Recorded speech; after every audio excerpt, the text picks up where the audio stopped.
And good afternoon, everyone. Hope everyone's doing well this Tuesday afternoon. Well, at least it's afternoon here, depending on where you're located. But I know after the show, I got a dentist appointment, which probably won't be fun, but you got to do what you got to do. But it should make for an interesting show on Thursday if I have a puffed out cheek. But this afternoon, we are here with Matthew Hughes, who's gotten awards for crime writing, but also has done space opera science fiction. And would like to thank him for coming on the show today. Happy to be here. So tell us a little bit of what got you started into writing. What was your inspiration? It was the only thing I could do early on that I was really good at.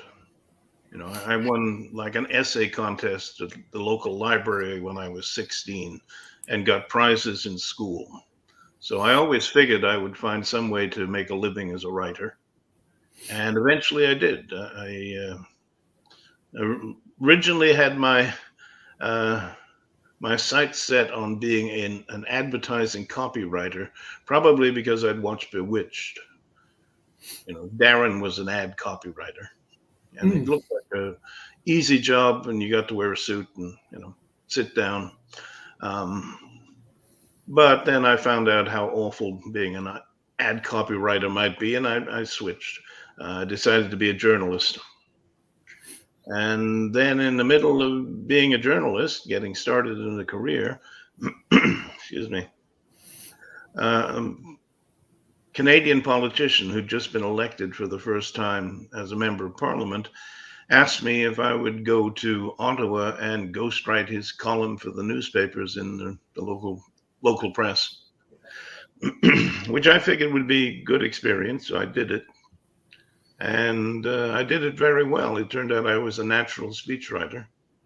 Had no training, but within not very long, I was headhunted by the staff of the Minister of Justice. And then I spent the next 3 years and more speechwriting for federal cabinet ministers. That would definitely be interesting. Yeah. And then I came back to Vancouver and set up as a freelancer, and then did mostly corporate speeches because that's where the money was. And did that for about 30 years. Oh, wow. Yeah. What were your popular books that you wrote? Well, actually, I did write one about being a freelance speechwriter and getting into mysteries. It was called Downshift. And Doubleday published it in Canada, but it didn't do very well. Now, is that what got you started into the space opera science fiction? Well, that was actually funny because way back in 1982, on an impulse, I entered write a novel in a weekend contest, long weekend of Labor Day.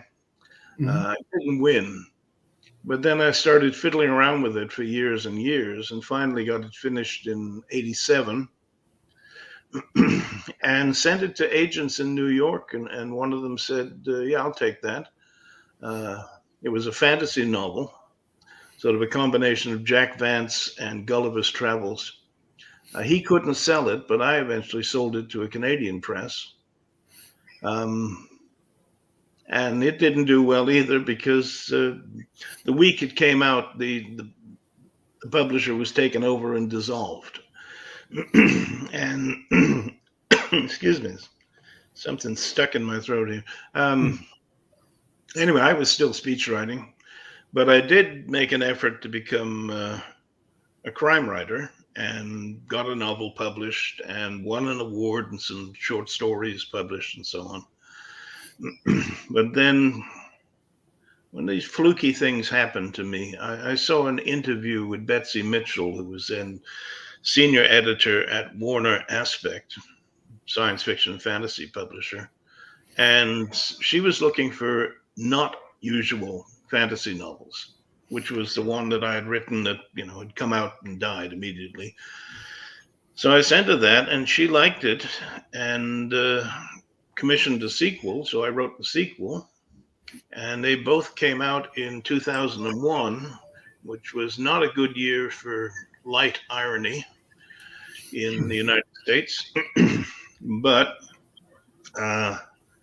an editor at Tor liked it and said, "Why don't you do one for me?" So I did one for him. And now I'm 3 novels into a science fiction / fantasy authorship. And it just sort of stumbled forward from there. I thought, since the Tor novel was coming out, I really ought to get my profile up so it wouldn't die like the other 2 had. So I started writing short stories for the magazines, and I sent my first one to the Magazine of Science Fiction and Fantasy, or Fantasy and Science Fiction, with no idea that it was really difficult to sell to that market, but it got bought within the first week. Gordon Van Gelder, who was editing, he told me later it was the first thing he'd read in 2 years that made him laugh out loud. So that was good. And then he wanted more stories. And so I wrote more stories about this character, this kind of Sherlock Holmes of the entirely unrealistic far future, old Earth. And that led Nightshade Books to say, "Have you got enough stories for a collection?" I said, "Sure," because by then I did. So I gave them that. They put it out. And then they said, "Well, how about some novels?" So I took the character Hengist Hapthorne, the Sherlock Holmes, and I made 3 novels out of him, and they were published. And there I was. I was now a science fiction and fantasy author, specializing in kind of Jack Vance style space opera. And I also later got into writing fantasy stories set in his other main universe, which he called The Dying Earth, or actually an editor of his called The Dying Earth, which is very, very far in the future. And magic has come back and science has pretty well died out. And you've got wizards and ogres and all kinds of bad stuff.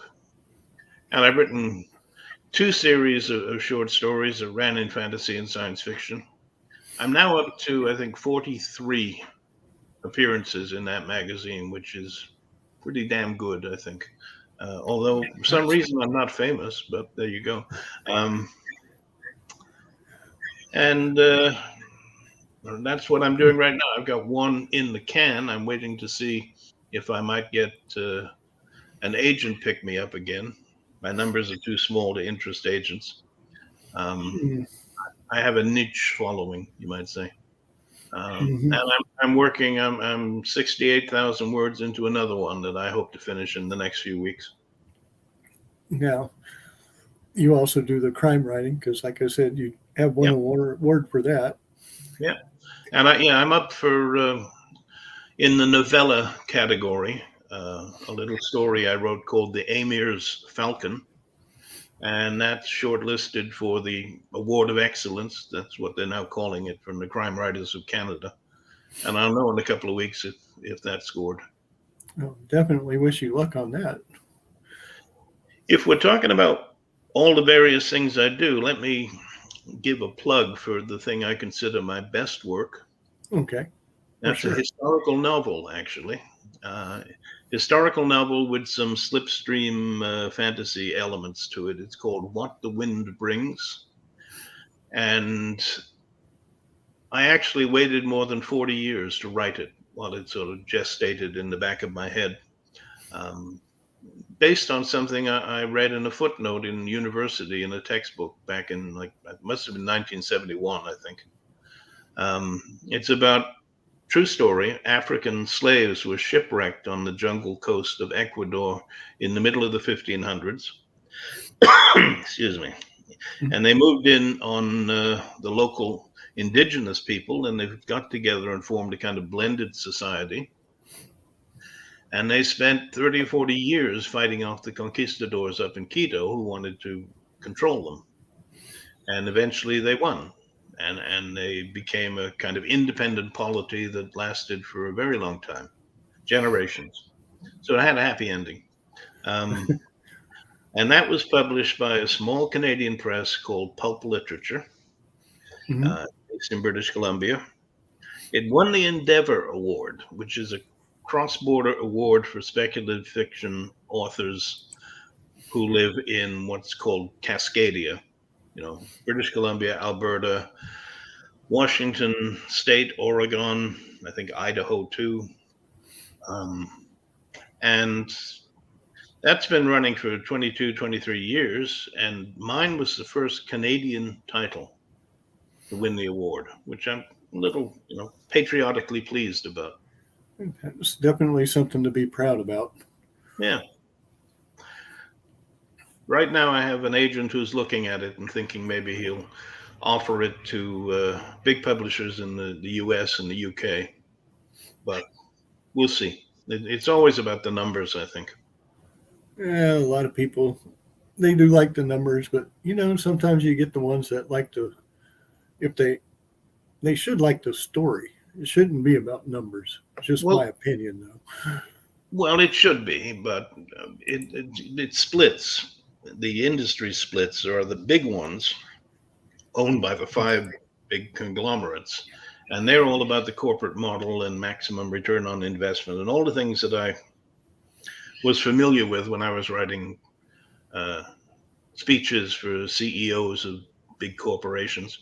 And then there are the small presses, and in the small presses, you get people who want the book. And, Mhm. if they can survive after publishing it, they're quite happy. They don't need to make 16% return on investment. Mhm. Definitely agree with that. Yeah. Now, if people wanted to purchase your works, where could they go to buy it? Amazon. I'm all over Amazon. Um, the ones published by uh, real publishers. And then when I get my rights back, I package them up as collections and novels and self-publish them. So if you go to Matthew Hughes on Amazon, you'll get a whole bunch of stuff, including also some history, military history, which has nothing to do with me. That's a guy, a professor from England with the same name. Now, we did talk before the show. If they wanted to read any of your crime stuff, I believe you said that's under Matt Hughes and not Matthew. Yeah, yeah. I do crime as Matt Hughes and science fiction and fantasy as Matthew. And my big historical is a Matthew Hughes. Okay, so that way people can check out all your work, not Yeah. just. Right now, I don't have a web page. Something happened with an update to the server, and all it shows now is a blank screen. But if people are interested in me, there's a considerable Wikipedia page maintained by a good fan of mine. And that's got everything on it, and it's all up to date. Very nice. Yeah. We'll definitely add that to the links. Now, if you were to give somebody who's just thinking about getting into writing any inspirational words, what would you say? Well, I'll give you the little bit of wisdom that I picked up. I used to tell people this when I was teaching it. You think it's your story because you're writing it, but it's really the character's story, and you're just writing it for them. So the story will come out of the characters. So if you think plot first and then try to squeeze characters into it, you're going to have trouble because sometimes the characters just don't want to do that. Mm-hmm. Yep. But if you have a character and you get a sense of who that character is, and then you give them a problem, you know how they're going to react to it, and that will propel the story on. I have to say, though, and a warning, there are two kinds of authors, they say, plotters or outliners, and pantsers. People go by the seat of the pants. And Stephen King and I, we go by the seat of the pants. We start the story off. We have no idea where it's going to go, and we find out as we write it.